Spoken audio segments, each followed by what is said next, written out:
Greetings, fellow veterans of the Long War, and welcome to Favoured of the Dark Gods. This is a brand new 6++ faction focused show, going to be going in depth on Chaos Space Marines over the coming months. Obviously, the Chaos Space Marines book has just arrived. It's pretty exciting. It's pretty fun. We've just lost one of the people on the show. That's a good start. It's a great start. He's in the warp. He's gone. It's over. We've got to move forwards. Deceptor. And the goal here is going to be to sort of highlight some of the sort of CSM players and fans that we have in the team, get their ideas and thoughts on the book as they get to grips with it, talk about CSM sort of strategies and approaches as well, and what we're learning. Obviously, at the moment, book's very, very fresh, and we're still just figuring it all out. So I think that's going to be one for sort of a little bit more by way of iteration in games. But what we're going to give you today is our sort of immediate reactions, some hot takes on the book, and especially the detachments are what we're going to be focusing on today. Jack Asher is very much lost in the warp right now. He's trying desperately to phase in. Let's see how he gets on. Here he is. Oh, well, that's his face. He's got a lovely smile. He's got a lovely smile. We promised you chaos that you've got. While we wait for Jack to get his act together, I'm going to introduce Leigh Churchwood of 6++ here, because Leigh is a very long time CSM lifer. So Leigh, do you want to tell people a little about yourself and your relationship with Chaos Space Marines? So I got back into the game, it was about 4 or 5 years ago now, after a long layoff since I was like 16 years old. And I jumped straight onto the Emperor's Children bandwagon, straight into tournaments, where it turned out I was actually all right at playing Warhammer. Very good. From there, it's just been a lovely romance with them ever since. Just from the 30 Terminators and Dreadclaw drop pods all the way to where we are now. Yeah. Absolutely. So you've played them more or less exclusively over that time. A very brief dalliance with the Imperial Guard for teams once, but about other than that, very, very chaos focused. It made me feel dirty. It did. You didn't enjoy it that much, did you? You didn't. It wasn't for you. And you've obviously been in and around Top Chaos Space Marine for pretty much all of that time as well. So I mean, I think I'm very keen to get you on and get sort of your brain out there and get the ideas out there. And I guess I can ask you, whilst we wait again for Jack to phase into reality, what's your kind of immediate response to the book, having had time to leaf through it? How are you feeling about Chaos Space Marines? I think it's the book that hopefully a lot of Chaos fans wanted. It's fluffy, it's enjoyable, it's got so many different play styles that you can kind of delve into.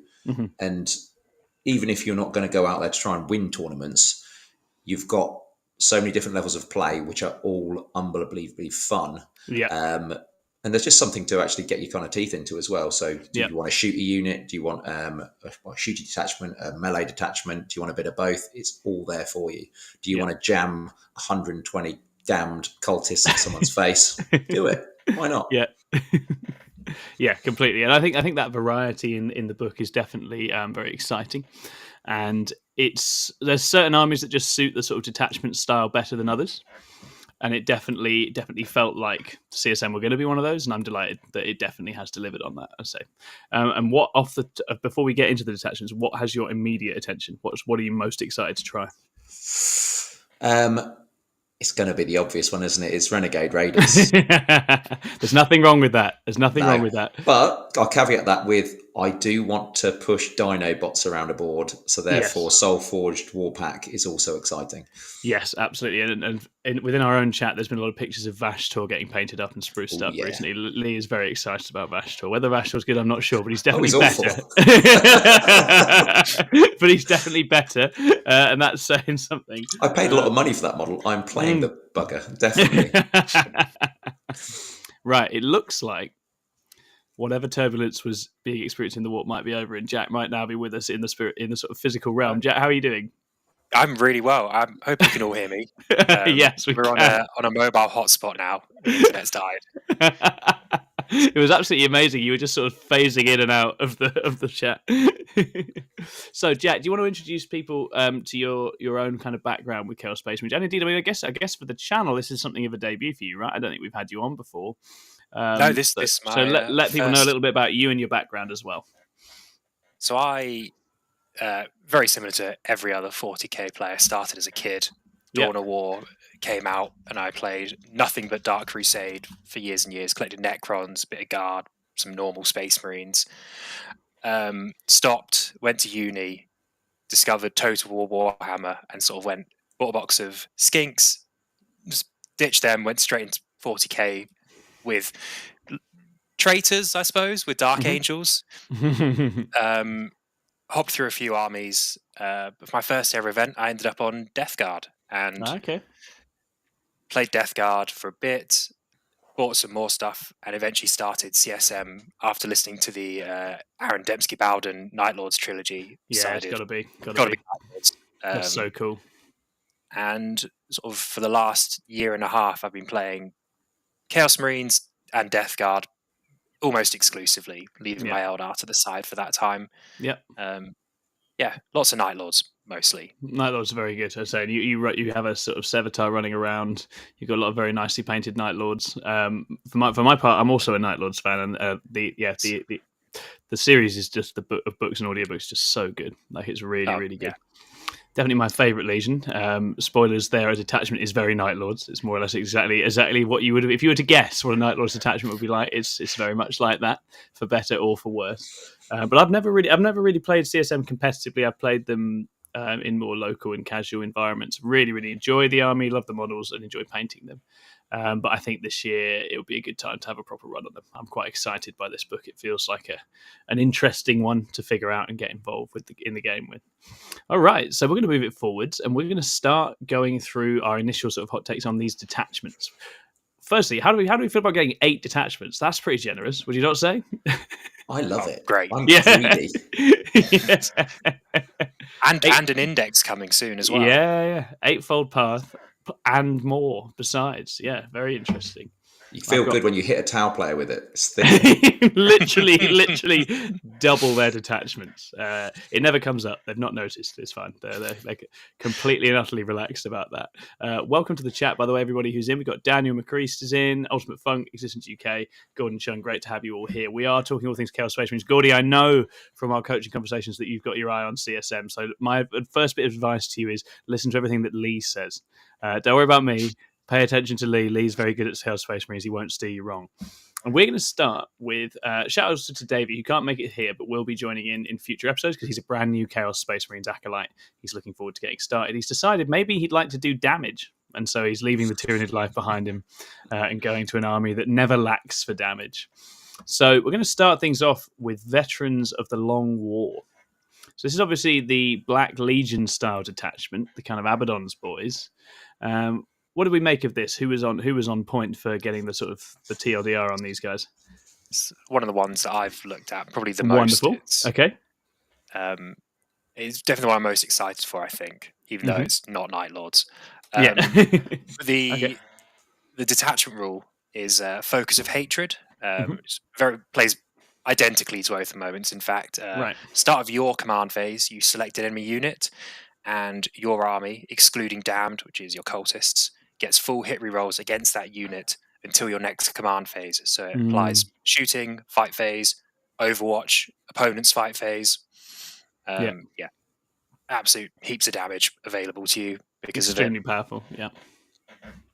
And there's a few sort of buffs to that as well. A lot of the stratagems revolve around the target of your hatred.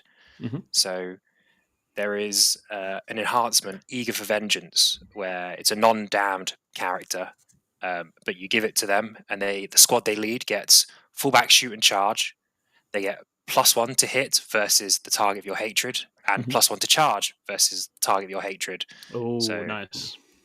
Squad of Chosen, hitting on 2s, shooting them on 2s as well. +1 to charge with advance to charge coming out of Rhino. That's tasty.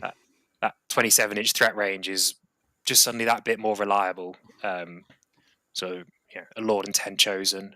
Master of Possession with Possessed, similar thing there. Just mow through them. Yeah. I think one of the things is a lot of the strats are 2 CP, but there's fortunately an enhancement that covers that. The Eye of Abaddon. So if the bearer is on the battlefield, each time the target of your hatred is destroyed, on a 4+, you regain a CP. Yeah, So, very nice. I notice a lot of the detachments have a sort of conditional CP gen that kind of plays into what that particular one is doing in this book, and I quite enjoy that because getting your CP while smashing someone's head in is important for Chaos Space Marines, right? They do have all have those kind of little caveats and hoops to jump through, though. So it's never just have a CP like Law Solar. It's now got to do these 4 things whilst hopping on one leg, and then we might give you something nice. Yeah, draw some runes, cut yourself open. We will consider giving you a CP. That seems chaosy to me. Okay, any other standouts from the detachment that caught your eye, Jack? Stratagem-wise, I mean, you have Guilliman on a stratagem, which is after your tile of your hatred is destroyed, if you select a character, you select an enemy within 12 inches of the character, and the hatred jumps over to the enemy unit. So you vindicate something to death. Your Chaos Lord that's about to charge something points at the unit he wants to charge and goes, "Let's get them as well." And so it's 2 CP, like one of the expensive ones, but you can just train the damage off onto units. It's horribleness. Yeah. It sounds like this is quite a flexible detachment in terms of, I mean, the buffs are going to really juice up your shooting as well as your combat, and you can do that at quite a distance as well as right up close, which is going to be quite powerful, it feels. I think it's your all-comers detachment, isn't it? It's got everything. Nothing's going to be bad in this detachment. No. It's just kind of, you just want to take the good data sheets and you're going to do okay. Yeah. And with access to sustained and lethals, rerolls is just super, super good. Yeah, I picked a list of good units that are good in this detachment, and it's just every unit that's already good. It's, I think, synergy units that have wound rerolls now have 100% rerolls. So Legionnaires, Warp Talons, just really, really high hit rate from them. It'd be great in this detachment. Yeah, that's 2 units that have come out looking very good from recent changes and are both going to be very juiced up, I think. But yeah, as you say, with basically full efficiency on them in this detachment. Does Abaddon actually make it into this detachment, Jack? or is he not needed with all the rerolls already on offer? I think there's definitely probably a place for him. He's very expensive, but if he was maybe supporting your guns, and then another unit is charging, you could obviously put the hatred on the unit you want to charge that's behind a wall for your chosen, because they, without the crits on 5s, without the profane zeal from the old index, maybe they don't hit quite as hard, but that will give them the extra damage they need to get through. So I think maybe a place for him. Terminators have their own hit reroll, so you could do the inverse. You have your gun line supported by the target of the focus of hatred, and the Terminators do the melee clearing with their hit rerolls. Yeah, you probably want it in a couple of places, don't you? So there definitely is a case for him, but it's stacking it up. What do you think, Lee? I did like that idea. I think I put that forward a bit earlier on the chat, but I think it kind of gives you a bit more in the list, because as you say, if you want your Warp Talons going in behind those walls and clearing off the chaff that they're hiding behind their big L's, that's going to be your focus of hatred. And then you've going to have a lot of enemy units just floating around the board that need to be picked up. And without any rerolls on those kind of units, you're probably not going to do that much damage. So it's kind of a case of how can you bring up the rest of your army. Is it going to be Abaddon? Is it going to be something else? But I think he's an interesting one. Yeah. No, completely. Anything else that jumped out at you from the stratagems, Jack? I mean, reactive moves are good. The detachment has a reactive move. Not really limited. It's just an opponent ends a normal move, advance, fullback. Within 9 of you, you get to move up to 6. It's not a D6, just up to 6. So run forwards, run sideways. It's great. That's one of the reasons that Terminators feel like they might go better here than in some places, right? Because getting around can be an issue. So anything that can suddenly shove them forwards or move them back and protect them, having that flexibility is quite nice on a death brick.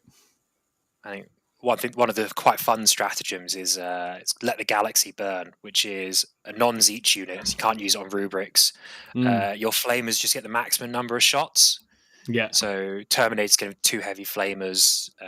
Legionnaires can have a flamer in them. But I think probably Plague Marines, where you can have 2 Plague Spewers, 2 Plague Belchers, I think they are, and all of a sudden that's 4d6. You've got 6 shots of plasma as well. You have a blight launcher because you have to, and you still have 5 power fists. Yeah, that's a good little unit in there. Agreed. Those anti-infantry flamers are really quite horrible. And quite relevant in the meta we might be going into as well, right? Oh yeah, yeah. No, very nice. Yeah, I was very taken with it. I think there's some very effective tools in here, and it looks, as you say, it's a bit of an all-rounder, a bit of a generalist, just going to be quite consistent. I think it might be a good one for people who are just figuring CSM out to start with, because as you say, it's just going to juice up and buff up and bring up almost everything that you'd want to use, and you can play shooty or combat with it, and it'll work. So that's definitely quite nice. Where do we rank it for strength, Leigh? What do you think? I would say it's upper middle. I'd say it's kind of upper middle. You're looking at maybe 4th, maybe 3rd-ish. Yeah, it's not the top, but I think I'd say it's been getting a lot of love from kind of some very high level, well known players who've are picking it as their favourite because of the rerolls. Yeah. So yeah. It's not one to sleep on. It's definitely one to give a run. No, for sure. I think that the consistencies in this particular edition, rerolls with sustained is a big deal, and armies that have access to it open up a whole bunch of different plays in terms of Overwatch and just absolutely juicing certain targets with the combination. So yeah, I think it'll be interesting. I think it's probably quite terrain proof as well. I think it can function in a bunch of different metas and environments in a way that maybe some of the others are a little bit more dependent on the particular setup they're playing into. All right, we're going to take it to a cute place now. I'm going to talk about Deceptors. This is the Alpha Legion one, and it's got some really silly things going on, everybody. It's extremely funny. I mean, you can forward deploy a whole bunch of legionaries and cultists, including any characters that are attached to them. I think it's up to 3 units for strike force. Oh, no, hold on. Oh, yes, so it's 3 of each. 3 of each. 3 of each, so you can have 3 cultists, 3 legionaries. That's a lot of stuff just clogging up the front of the board. And it's got some quite fun tricks in the stratagems. It's got some quite funny enhancements. My favourite one being Falsehood, where you can just kill a model in your legionaries or chosen unit and put a lord in from reserves, which is extremely funny.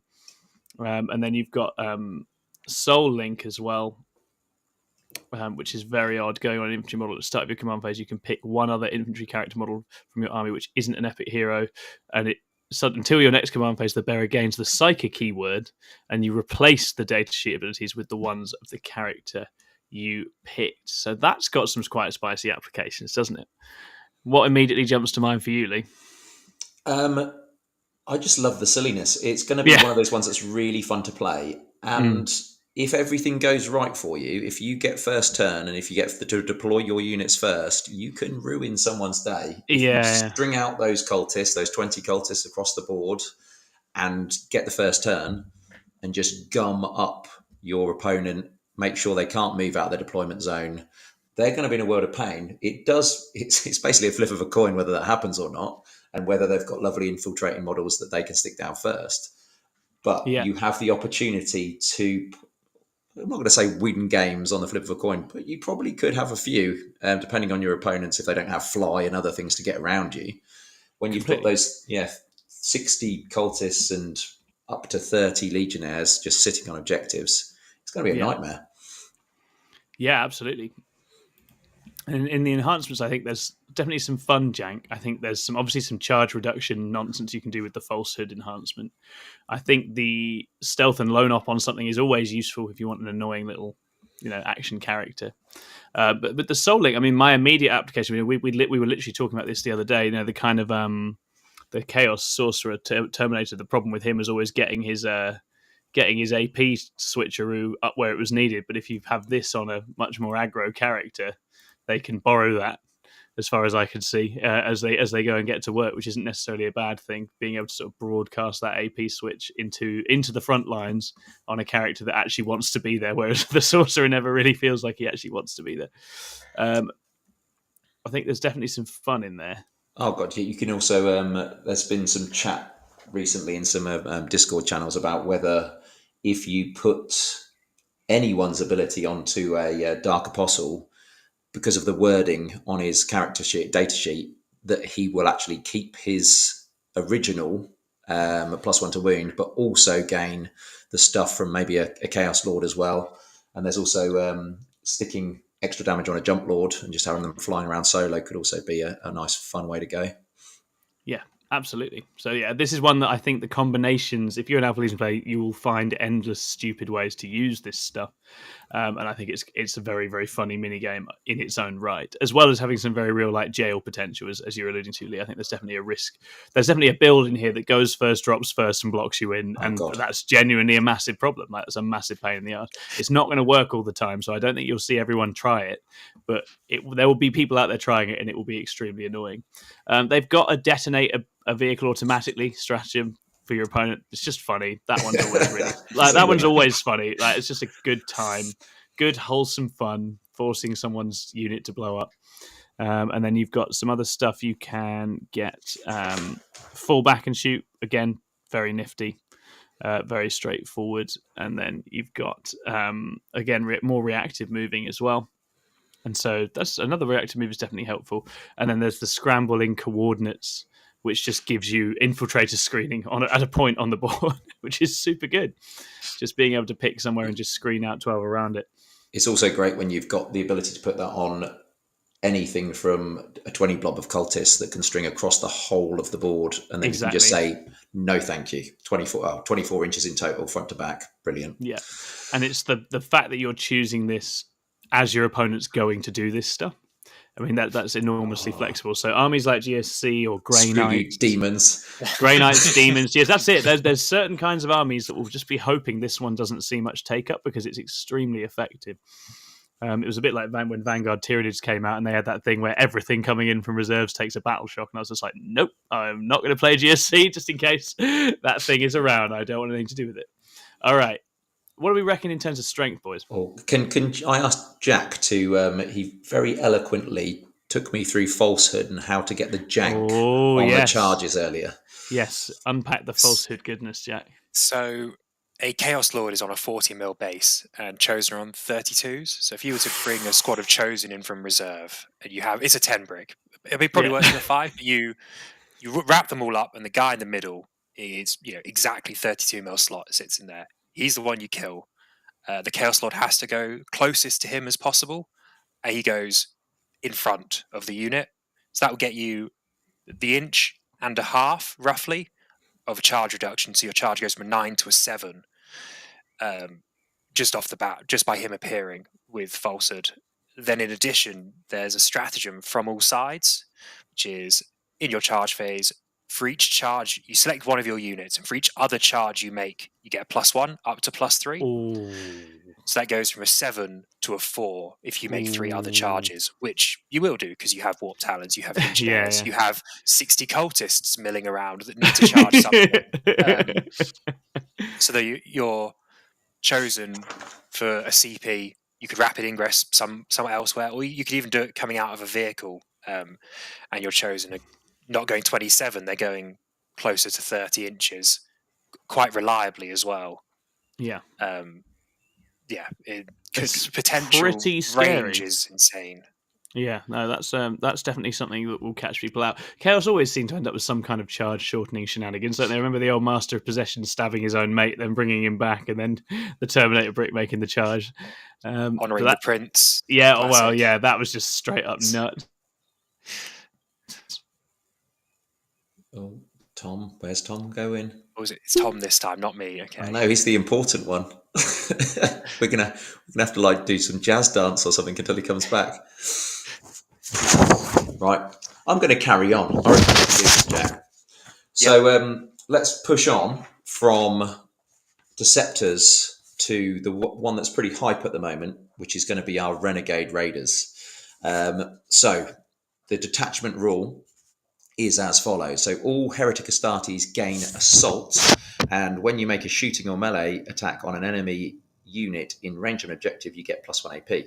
So not a huge amount of hoops to jump through there. Assault for everybody is amazing because you want to be doing actions, you want to be moving far, you want to be cutting angles and getting round scenery to shoot stuff. So that's great.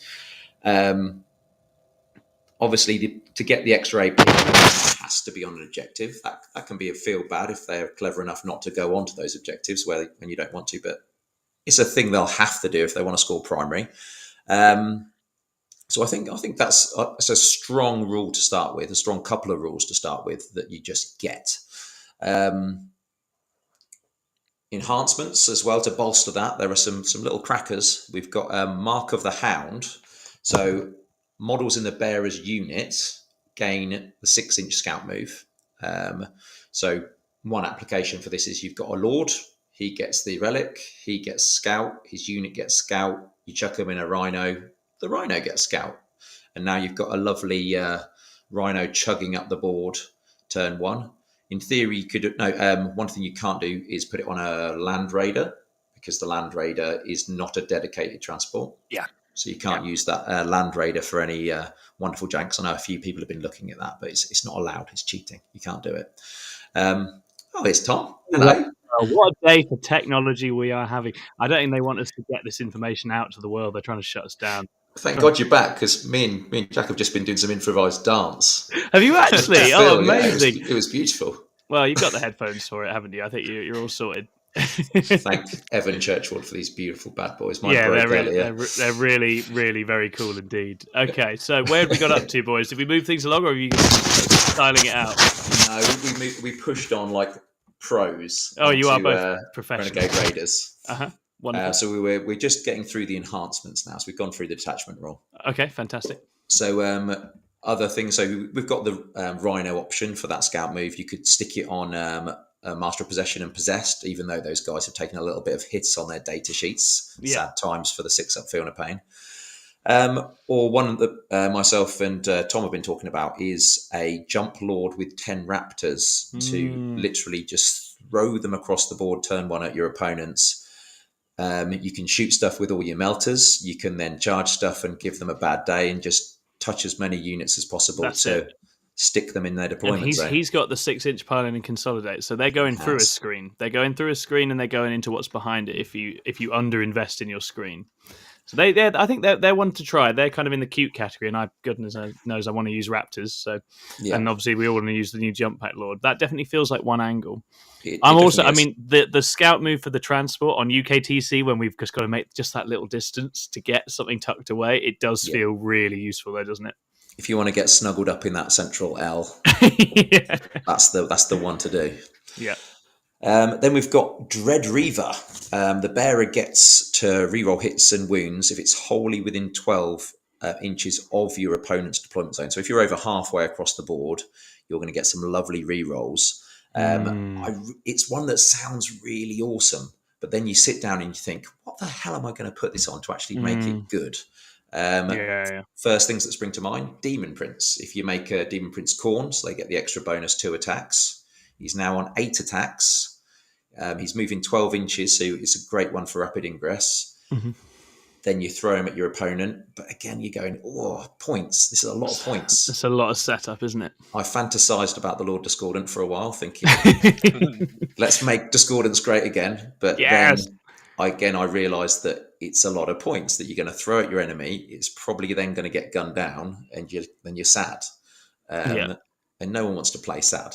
So those are kind of my 2 kind of little picks for the enhancements. There are some other good ones, but we'll stick on those. Strats.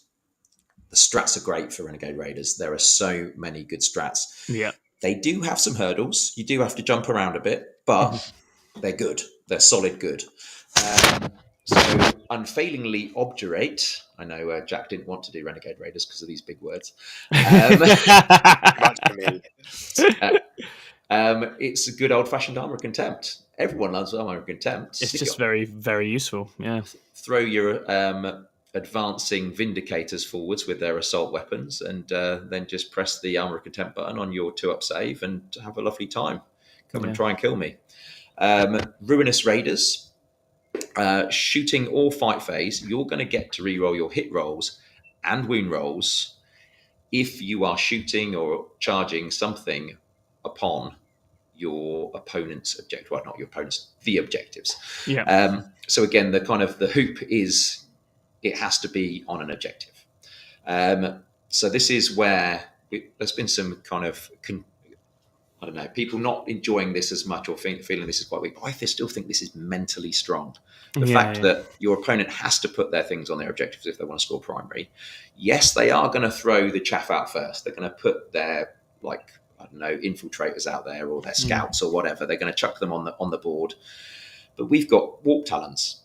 Yeah. And warp talons are bonkers. And if you throw 10, so people are saying 5 units of 5 warp talons. I think that's wrong. I think you have to go with 10. You go 10. Go for 10s. You've got to confirm kills. Yeah. Yes, they're bigger. It's a bigger footprint. But if you're rapid ingressing them or staging them and chucking them forwards, you're killing whatever they touch, especially if it is like below that elite level infantry. Yeah. And what we want to do there is you throw them in, you kill it, and you keep on killing whatever they put out until they run out of the chaff. And they have to put something good. And then you go, chosen, it is your time, go. Yeah. And they get out of their little wagon, they get out of their bus, and they are going to go really smash something up, like the good old days of the start of the Codex when everybody got 4 rerolls. Yeah. And that's the way I see it myself. Completely. The Warp Talons, this is their best attachment. And the reason this is their best attachment is the stratagem Opportunistic Raiders. Which basically means that if they do get trapped in combat at the end of the fight phase, when they've got their rule where they can jump back up in the sky, you get to choose the sequencing because it's your turn. And because Opportunistic Raiders happens at the same time, you can then pay a CP, fall back, jump up into the sky, flick the V's at your opponent, and say, you thought you had me there. No, I'm off. Exactly. And off you go. And it's a hit and run unit that is constantly running away, is not trading, has massive damage potential, and is also going back up in the skies, ready to ingress and come straight back in and make trouble again. It's absolutely nuts. So good, and it'll pop a Rhino. It'll pop Drakari transports. All day. It's going to be doing horrible things, and when you're running up against orcs and that horde of boys that are going to be coming soon. You're going to throw them forwards. You're going to play the precision strat. You're going to kill that pain boy, and then you're going to chew through by maybe half of their unit. Yeah. And it's going to ruin their day because they can't. They've got to lose their Finna pain. So I think there's just so many applications for the kind of this strat and the Warp Talons in this detachment. Completely. And even better as well, Opportunistic Raiders means that anything can fall back and get its maximum movement. So if you've got your Rhino, you want to throw 12 inches up the board, or a Demon Prince or a Land Raider, whatever it is, if you've got a vehicle that moves and you want it to move a bit more, perfect. Get your deploy teleport homers in your opponent's backfield or whatever I think that's the thing. It's the scoring application alongside the output is really considerable here. No, definitely. I can't lock down your Forge Fiend as well. You just fall it back.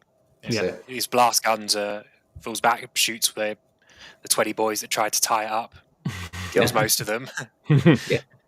Jump your It's another one. It's a bit like the Black Legion one where this just makes a whole bunch of things better. There's no way in which it doesn't buff. Almost any unit you'd pick gets mildly better at least by having access to some of the things in here.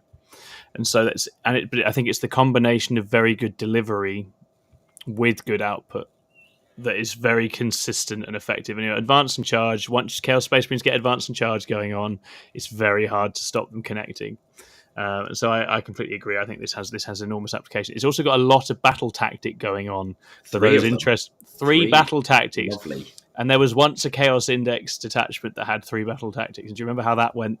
That was absolutely bonkers for everyone involved. So I think the combinations with Lords in particular here are very real, very good. And so you're not going to be spending as much CP as you might think. What is the detachment telling you to do? It's telling you to take multiple transports. Yeah. It's telling you to bring the pain train of like maybe 2x10 Warp Talons. Yeah. For clearing those objectives, getting rid of all the chaff, the screens, just being annoying. Yeah. It's telling you to possibly have a go with your Zeech friends with their flamers, jumping out of a bus and frying everybody. Yep. And Predators love extra AP, so they're another great unit that you throw in there. Destructors will be stacking +2 AP against infantry on objectives, right? Which is delicious. Yeah, it'll only be up to +3, because they're -1 +1 for infantry. Yeah. So I was going to say yeah. all the way up to it, which is massive. So yeah, it's a good day. It's a good day to have lots of fast moving case. Even your humble bikers who got squashed a bit, lost their jumpy uppy downy, but went down to 75 points.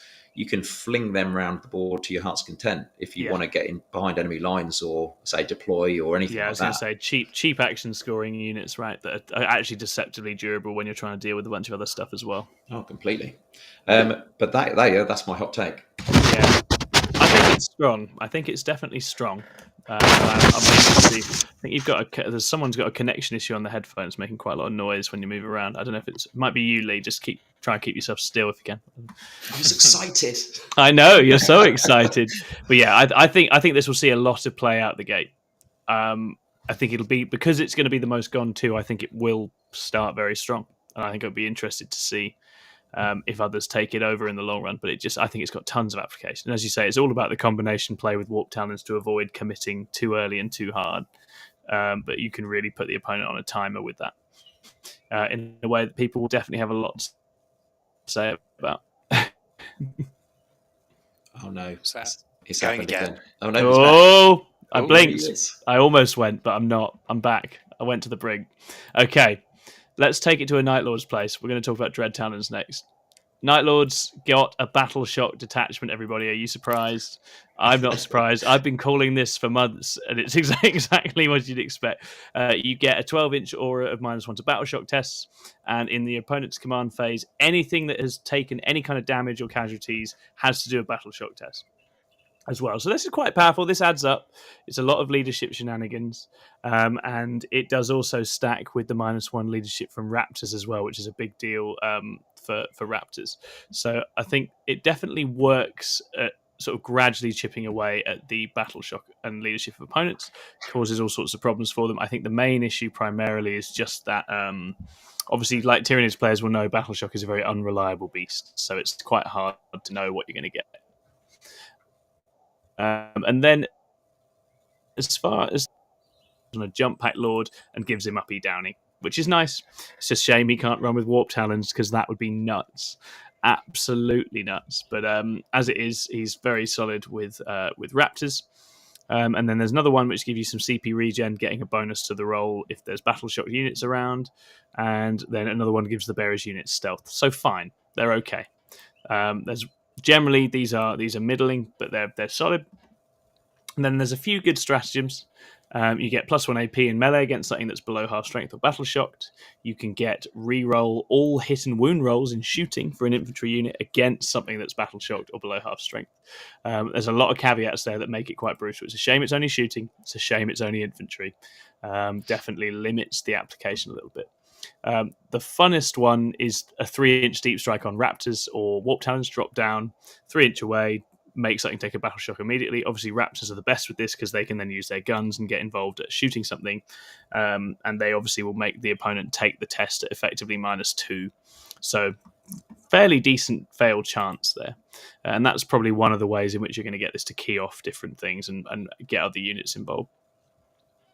I think it's, as a detachment, got some cute tricks. Oh, the other one that is worth mentioning is they've got at the end of your opponent's move phase, if you've got a unit within 6 of one of your units that has fallen back, you can just roll a charge and go after it, which is going to end some games pretty decisively. It's just that you never quite know when you'll get to use it, and you may well just fail that charge roll.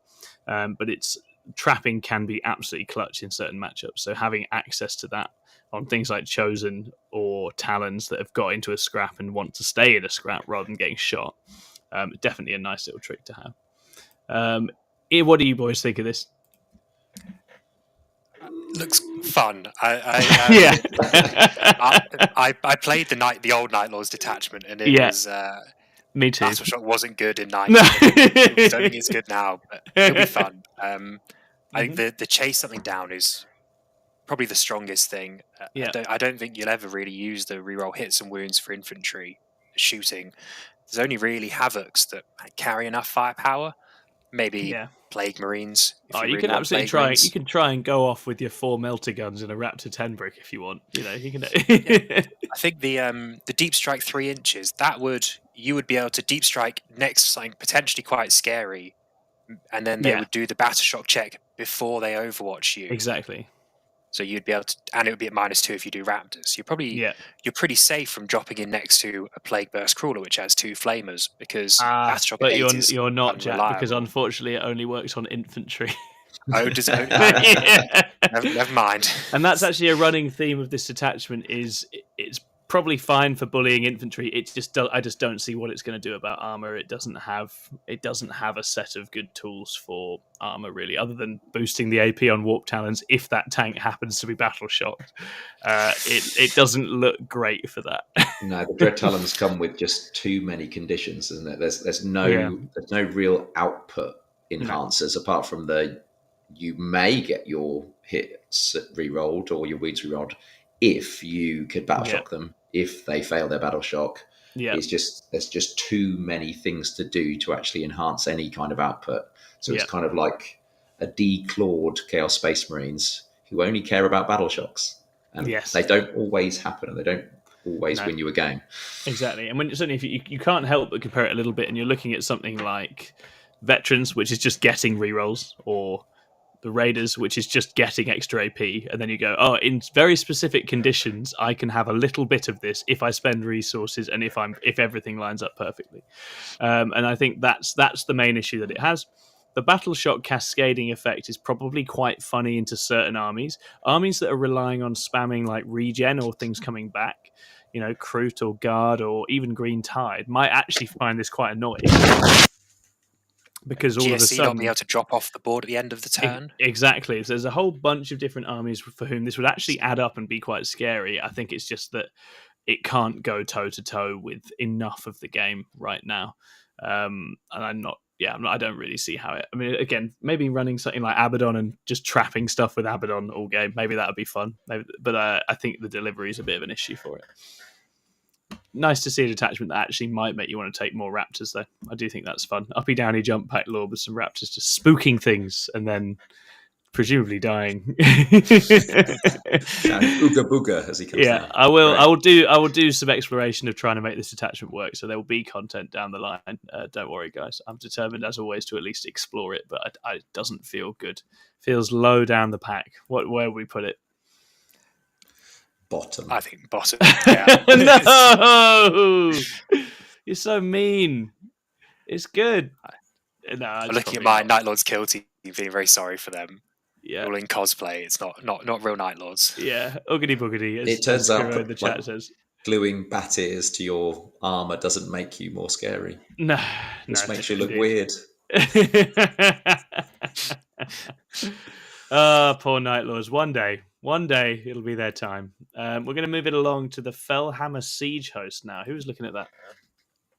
I think you took that one, Jack. That was I can do this one. It was one that Davey was looking at. I've had a brief look because it's one that I'm quite interested in, sort of as a backup for veterans. So the Fellhammer Siege host, it's Iron Warriors. Iron Fortitude is the detachment rule, and it's effectively the new transhuman, which is if their strength is greater than your toughness, -1 to wound. Again, doesn't apply to damned, so it doesn't work on your accursed cultist, which is a shame, but quite nice on units you want to make tougher, chosen Terminators, all your vehicles versus las cannons, because most of it's T10. Comes up quite a lot there. There's a few fun enhancements. There's probably the best weapon enhancements we've seen so far, which is Heretic Astartes infantry. The bearers' weapons get anti-vehicle 4+, and more importantly, anti-fortification 4+. Oh, that's huge. So the casual games on a Thursday night, where your friend brings his mech workshop, regrets it. Yeah, absolutely doing their miasmic malignifier or hammerfall bunker. Crowns. Knockcliff crowns, bombed. Yeah, gone. They're probably the best enhancement, I would say, is the Warp Tracer, which is Heretic Astartes model again. Shooting phase, after you've shot, select one enemy unit, and that unit cannot gain cover for the rest of the phase. So Terminator with a Lord with a combi bolter just turns off cover, or Terminator Sorcerer even turns off cover, gives you extra AP as well against that target. That'd be quite a nice double buff against units that are trying to hide from you. Yeah. And there's a Blanca damage enhancement, the Bastion plate. Yeah. It excludes jump pack models, which is a shame. So no Jumpy Lord, turning damage to 0 each battle round. Jumpy Lord is struggling for a place in this book. It has to be said. For a cool new edition, he is struggling. He's not seeing that much application. There is over to the stratagems. I think probably I was looking at this one as quite a Terminator heavy build. Yeah. There is a stratagem, steadfast determination. It's versus shooting. You get a 5-up feel no pain on a Heretic Astartes, not cultist unit. That's nice. So get Terminators -1 to wound most of the time with a 5-up feel no pain. Suddenly don't just evaporate. Yes, that's very smash fun. The button every turn. Press that button. 5-up feel no pain. As the Terminator squad rolls down the middle. Yeah, with your sorcerer next to them, who's giving them extra 2 AP. Yes. Versus their combi bolters, which is quite nice. That's very good. Yeah, I like that. And then in your opponent's charge phase, there's Siegecraft stratagem, which is and again not a battle tactic, which is a shame. It's until the end of the phase, each time an enemy unit charges that target, -2 to the charge. So suddenly, that deep strike charge they've lined up, even the rapid ingress charge, which they move forward, goes to like a 4 or a 5, is now back to a 7. It's not so reliable anymore. Yeah, that's really nice. And that leaves them stood in front of your guns, which I guess is where you want them. Yeah, exactly. It's you could draw enemies in quite close and then make their charge fail. Drago tries a 9-inch charge from deep strike, which is a 6, back to an 8. Yeah. His that once per game ability suddenly not looking so great. Yeah, I like it. But it's a wet fish, though. We've not touched on the fact that it's a wet fish of a detachment. The damage is not there compared to the other ones. Yeah. What's the issue then, Leigh? It's all of the strats that say that you have to be dying to shoot well.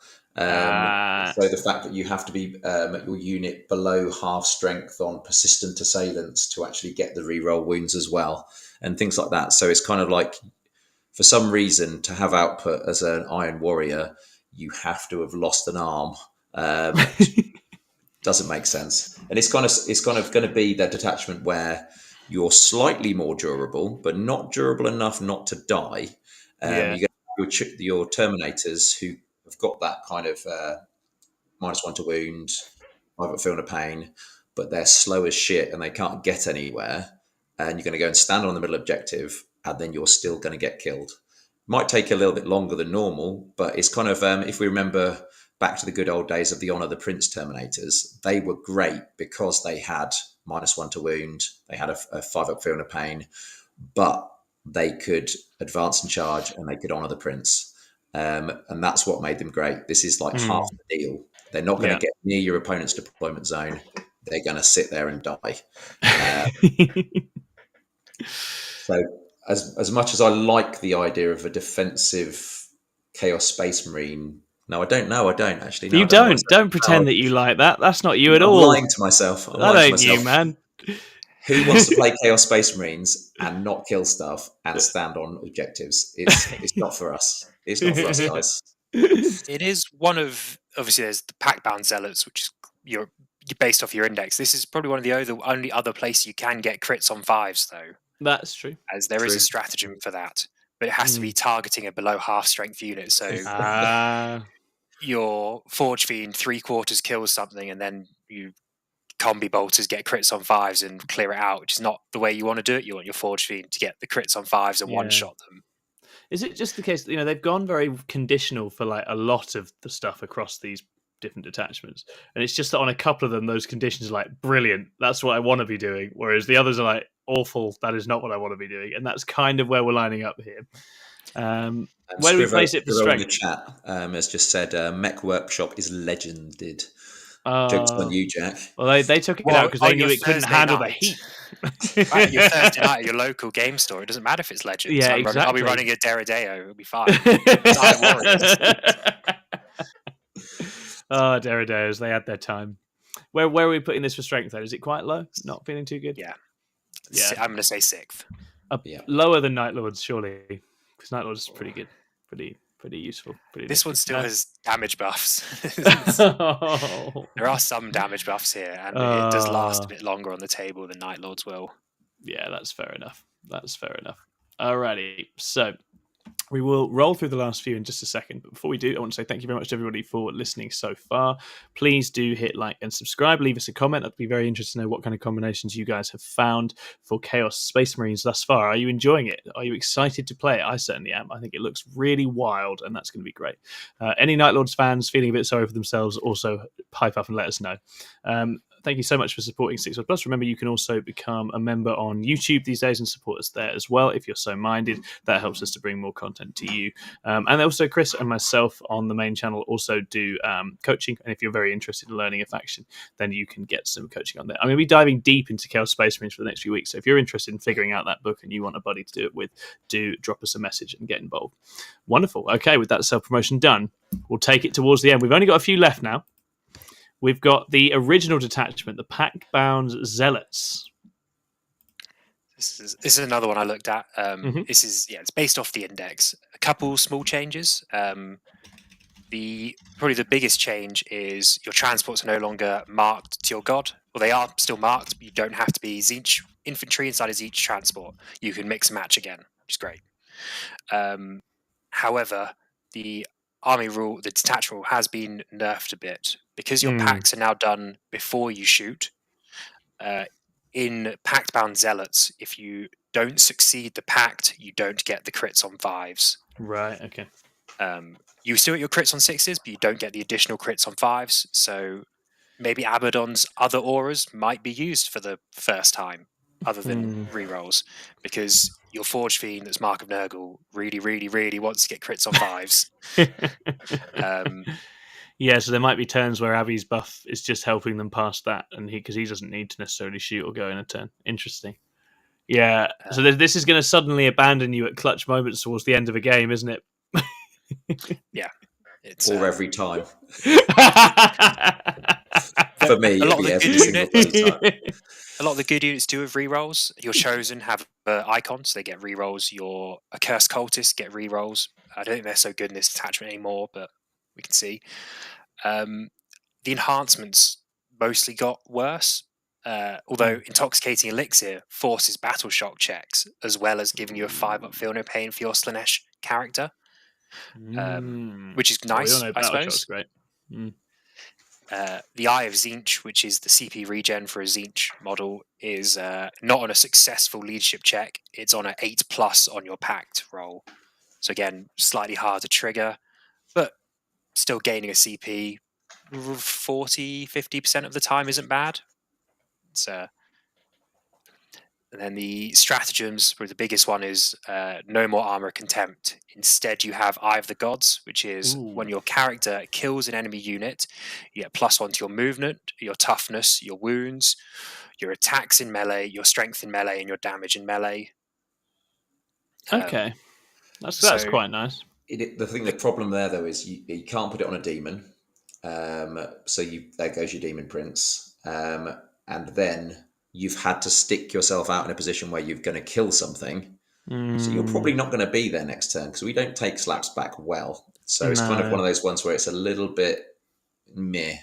Yeah, because it's tradie pieces, isn't it? And then getting more juice out of it feels unlikely unless he's in like a big brick of Terminators or something. The Nurgle strat's the same, 18 inches, lone op and stealth. Profane Zeal's the same, undivided, get wound rerolls. And then the Slanesh one is fullback and charge, and if it's a Slanesh unit, advance and charge, whereas it used to be fullback shoot charge, advanced shoot charge, so I think it has also taken a slight nerf there as well. Yeah, absolutely. So is it still gonna hang? Where do we place it, Leigh? What do we think? It's been getting quite a lot of love, actually. I think people see it towards the top. I think it's just because of the raw damage output and the kind of the fact that if you do make your pack successfully, you are going to have that. I can't remember what the stats are now. Is it something like a 30% increase or 40%? It's pretty ludicrous, yeah. 100% hit rate is out on average. Yeah. But sometimes better than that. Yeah, definitely. So I think that the kind of your gun, your castles, kind of based abbey lists are still going to be strong in this one. The fact that you get those re-rolls and then you can have your Hellbroke to get your exploding fives for lethal and sustained really pushes those kind of units like Predators just through the ceiling with their damage output. Yeah. So I think there's still a lot of room for this one, and nice to know that probably going to have an FAQ, but that you can now mix and match your units into rhinos. So again, you can still play the good old start of Index, having Slanesh units in Nurgle rhinos, so you can use your Nurgle strat, not be shot, get them into position, get them staged. Yeah. So that is a bonus for now. Yeah. Use it while you can, guys. Yeah, get in there and make hay, everybody.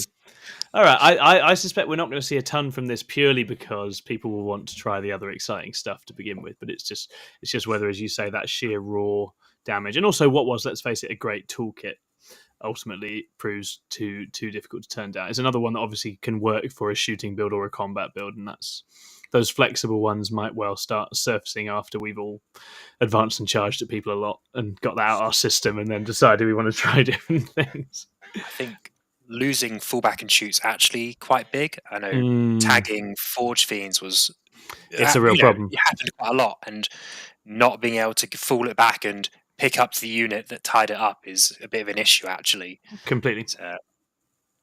Yeah, it's definitely one of the tools that it had that was, it causes enormous issues if you suddenly get in a situation where you can't do it.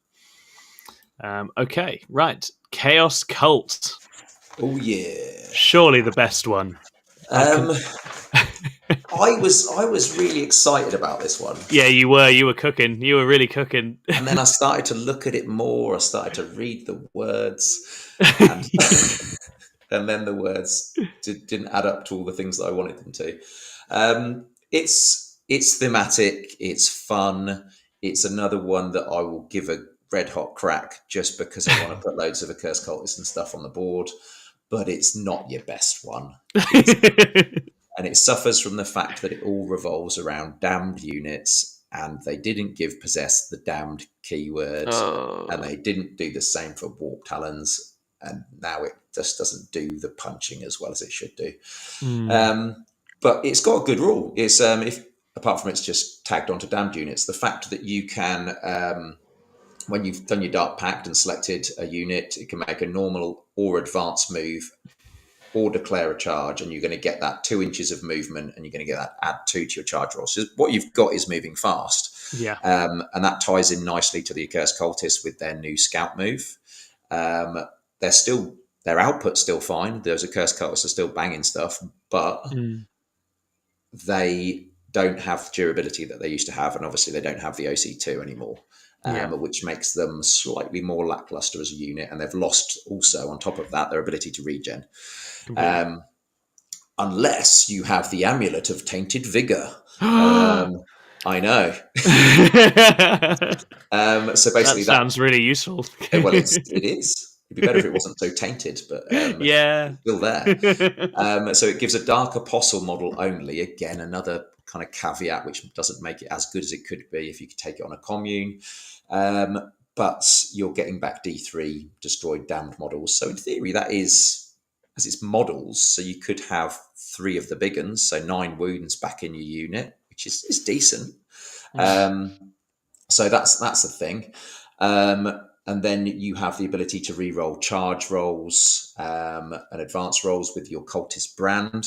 And then you have your Warped Foresight as an enhancement, which is basically kind of to mend the rules that they've written, which is to allow Dark Apostles or a damned model, so your Dark Commune, to be able to scout 6. Because if they didn't give you the ability to do this, you would never be able to attach a character and have the ability of the Accursed Cultist to scout 6. So they're kind of backtracking rules fixing a little bit there. Right, okay.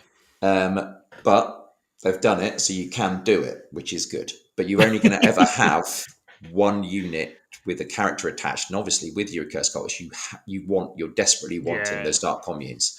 And as soon as you take it, 2 of them can't scout, so their rule is in the bin. The other thing is obviously you're making your pacts and you're losing models as you run across the board with your +2 movement and +2 charge. And your only damned units that are putting out any form of output which is reasonable are your Accursed Cultists. So they're the first things you put in this detachment every time. Yeah. 3 blocks of Accursed Cultists. But after that, you go, now I've got to put in other units. So maybe my Traitor Guard, maybe my standard cultist, which they've stripped all the weapons away from. And you're going, okay, how the hell am I going to kill anything when I get there? Because my opponent's going to target all my Accursed Cultists first. They're not going to be there by the time they get across the board. Yeah. And now I've got nothing. There are some lovely strats as well, though, which is annoying. So you've kind of got your Chosen for Glory, which is probably one of your better ones. So you're selecting a damned unit in the shooting or fight phase, Accursed Cultist in the fight phase. And if you make your Desperate Pact, not your Dark Pact, your Desperate Pacts, you can re-roll the hit roll and you can re-roll your wound roll if you pass that. So you're getting good output. That's not bad, yeah. No, and so you're still getting your sustained or your lethals. But again, you're going to start running out of those 3 units real quick, and then you're going to end up re-rolling hits and wounds on just cultists with spoons. It's a case of what do you put in there, but as soon as you start adding in Vindicators or whatever you want to throw in there, they're just getting no strat support or no support whatsoever. One thing that kind of helps those vehicles or other more elite units, if you put it in, is your Mortal Thralls. So a Heretic Astartes unit, which is within 3 of your damned units, you can basically port over the wounds, the damage onto your cultists. So you stick a line of cultists in front of your Vindicator and they take the punch while it trundles slowly up the board behind a wall of meat. That's great. But I think this is gonna kind of come out towards the bottom of the detachments. Doesn't feel like there's enough jank in there. But you're putting Night Lords above that, below that even. No, I don't think I can do that. Because I can re-roll hits and wounds and I don't have to do battle shocks to get it. Oh, you're so mean. Come on, Night Lords. Right, we'll run Night Lords into Chaos Cult and see who the victor is. I will mess you up. You actually will. Oh, man. I think I'm quietly relieved that the Colts one isn't too good, because I think you want to see the Power Armored boys out and about doing stuff. As cool as it is to have some Colts in there, I think I'd rather see them as a bit. Do you know what I would have liked to see? I would have liked to see a bit of kind of the lore focus, because in when you read all the books, when you read your Gaunt's Ghost books, it's always hordes of cultists supported with a few of the big beefy power armor guys strutting along behind a dreadnought or something like that. And it's you could have done something a little bit like the what's it called? Talons? Is it Talons of the Emperor, the Custodes one? Yeah. Where there's the synergy between the two. I thought that would have been really cool. That would have been cool. But hey, I don't have that job, so I can't write those rules. No, you don't. All right, we'll move it along to our final one. That is the Soul Forged Pack. Now, a lot of noise about this one. A lot of excitement about this one. Leigh, take it away. I am excited about this one. Soul Forged Pact does exactly what it says in the tin, and it's going to hurt people by shooting them in the face.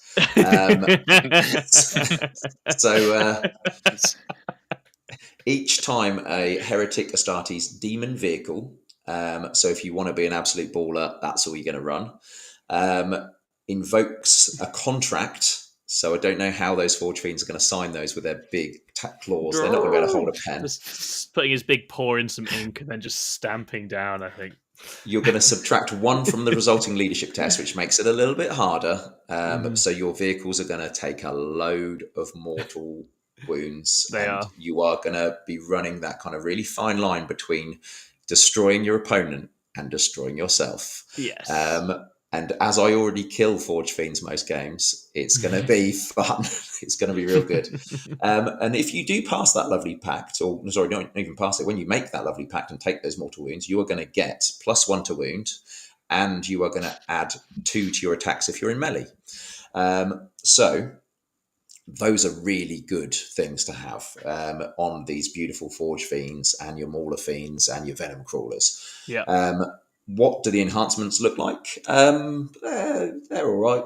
You've got one really good one, which everyone's going to take. So on your Warpsmith, you are going to whack a tempting addendum.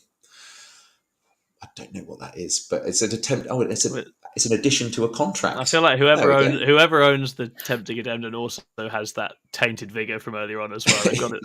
They've definitely got it. They've got it all at home. So when you sandwich your Warpsmith in between 2, maybe 3, if you can squeeze it together, Forge Fiends, they are going to again add 1 to the number of mortal wounds they're getting, so they're going to be dying real quick.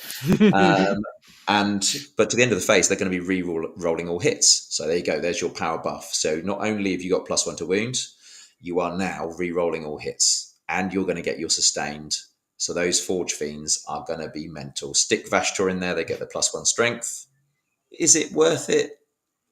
Maybe. You've got a cool guy with wings who looks he's going to really bonk the living hell out of a vehicle if they get too close. He's got some serious hammers. Yeah, so anything really. So he's a nice counterpunch. But I just feel like after him sitting on that shelf looking at me, all looked there kind of. He's earned it, right? He needs to be on the board. Other things, you can have a Forge's Blessing, where so a vehicle within 12 gets a 6-up Feel No Pain. It's decent. It's gonna skew the math on what's trying to kill you a little bit, especially on those high wound models. So it's probably a decent one to have. And you've got another hoop jumping, earn a CP. So the enhancements are all right. They're not bad. They're just okay, apart from the one which is going to give you those full rerolls to hit. You've got a pretty good suite of strats to go along with it as well. So there's some which are just kind of completely miss the mark, though. So that predatory pursuit, where you can move a vehicle after somebody but not get an engagement range or do anything fun. You just kind of walk after them a bit and then stop and look at them, is a bit boring. But you have got Demonic Possession, which is going to be really good on things like Vindicators and Predators. Turn 1 CP. My Vindicator is now a demon. I'm getting my contracts. I'm getting my +1 to wound. So you can just throw that bad boy up the board into someone's face and make some trouble for them. You can get extra AP as well. So your Desperate Pledge can get you +1 AP. And you've got another nice one where you can start earning some wins back by killing other things. So which you're going to want on a few of these, right? Because you're taking wounds. To get the juice, you're taking wounds. So interesting things you can do with this. So obviously you're going to want a core of Forge Fiends. Hopefully their price doesn't go up and it goes maybe down a little bit. Probably not. But you've got, let's say, 2 or 3 Forge Fiends. You're going to have maybe 1 or 2 Vindicators to kind of push forwards as well, and doing a Demonic Pact on those turn 1 and turn 2. You're going to, unless you are an absolute baller running all vehicles, you are going to want to sprinkle in something to hold an objective, maybe a few Legionnaires and a Rhino. Venom Crawlers are really good on this because they're going to get, if you spend a CP, that extra AP, which is they desperately need to put them up to AP2 on their weapons. They're getting those pluses to wound. Vashtor giving them strength 7's pretty cool, but also not that cool. And they are very mobile and they can go and do stuff. But on top of that, Abaddon has got a place in this because he has 3 things that are really good. So if you don't want to take the Warpsmith with the enhancement, you could have Abaddon sitting there doing rerolls, but you could also have him saving vehicles' lives by letting them re-roll their leadership packs. And you also say, oh, hang on, well, maybe for the first turn, I'm going to make you all have 4 pin funds. So Abaddon can do stuff in this attachment which you can't really get anywhere else in this attachment. So it's kind of nice, but it's a great detachment. It's fun. You get to play with all the models you don't normally get to play. Mauler Fiends are great. They can throw them for a wall. Mauler Fiends deserve more than they get, right? They definitely deserve a run out. You can put Demonic Possession on a Land Raider, throw it for a wall. You can throw Mauler Fiends through walls. There's just so many little things you can do here, and it's all real good, solid fun. Enjoyable. The only thing to know is Abaddon's 4-up Invan is infantry and mounted only, so it doesn't affect your demon engines. Boo! It's fine. He'll just help them reroll their battle shocks. Yeah. Okay. 2 functions. I need to read those things better. And where are we ranking this one? I think it's got to be up there. I think it's in your top 3. I don't know. I'm not as hot on it. I don't think I'm a fan of. I've played Vehicle Car Park with Death Guard. I don't think it works very well. Not on UKTC. They just get stuck behind one another. Oh, but with all those lovely objectives in the middle of the board that people want to put stuff on. Pew pew. Yeah, but they can. Most of the time, you need to hold Vashtor can fly, Jack. He can fly. He can, but for the price of Vashtor and the Warpsmith with Tempting Addendum, you could also just take Abaddon. It's true. And some Warp Talons. Warp Talons do the kill stuff behind wall thing. Yeah, or you could just run Pact-Bound Zealots and have crits on 5s for all your guns. And not You are a killjoy. People will try this. Yeah, people will run this because it's fun and it's cool. And I think as you say, it'll have the issues that car parts of big things often do, but it's going to be all right. I think we can move through walls. One unit can move through a wall. I'm just saying. The fact is, turn a Vindicator into a demon, shove it through a wall, shoot something. That's just funny. That's just a good time. And you've got all those like stack buffs. You've got your +1 to hit from the Warpsmith. You've got your +1 to wound. You've got your reroll hits. It's fun times. Fun times. Dinobots. Sorry. Yeah. Just in chat, Daniel, I'm going to butcher your name. Daniel McReast has reminded me. Lord of Skulls. Lord of Skulls. Yes. If you like, get rid of the Forge Fiends, just chuck one of those in. It's just lollocopter all the way around the room. What an addition the Lord of Skulls is having. He's back with the World Eaters now. He's going to be sneaking into CSM armies as well. Good times. All right. Okay, I mean that's our run through of the detachments, guys. We are going to be back quite soon, I would imagine. I'm going to rally our various Chaos Acolytes and work out when we'll be back again. But I think next time we're going to run through some of the units and combos that have immediately jumped at us reading through it. Maybe we'll cover like 8. There's 8 detachments. Maybe we'll cover 8 units. I don't know. We'll have a draft. We'll be back out soon. Thanks very much for tuning in, and you can expect a lot more Chaos Space Marine content over the coming weeks as we dive into this horrible, horrible book. How do you rate the book out of 10 before we go, Lee? What's your feeling about it? I'm going to give it an 8 out of 10. And reason 8 out of 10 is because it is fun. There's lots of fun stuff. All the detachments are playable and you can have a good laugh doing it. Yep. You might not be smashing S tier. And no one wants to be there anyway. You get nerfed in the first couple of weeks. So it's got loads of stuff you can do. It's got loads of ways you can play. Brilliant. 8 out of 10. Yeah. Exactly that. I'm completely with you. I think it's got tons of flavour. It looks interesting. There's a lot of different angles to take it. It's another one, a bit like Orcs, where it's like if you have a big collection, you're going to use it. You can use it in a bunch of different ways and have a good time with it. How about you, Jack? Yeah, I think I'm the same. I think flavour-wise, all the detachments, tons of variety. There's units you'll see in all of them. I think that maybe a bit boring. You might see the same 3 units of Warp Talons or same 2 units of Warp Talons. But besides that, everything will be quite varied. A Cursed Cultist have a place, normal Cultists have a place. Your allies, your Plague Marines, and your Rubrics have a place in different detachments. Yeah, I think it'd be quite interesting to see the different builds that come out of it. So 8.5 out of 10. Yeah. Is Tom frozen again? Very nice. Your face is frozen. You're looking lovely, Jack, and he's gone. Oh.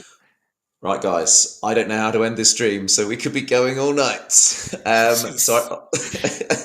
think I might have to press a button. So thank you all for coming to listen to our ramblings. Oh, here he is. It's over. Let's go home. I'm being kicked out of the episode to end. Thank you all for tuning in. Thank you, Leigh and Jack, for being on. We will be back again soon, and we'll pray for better internet weather next time. All right. Bye-bye, guys. See you later.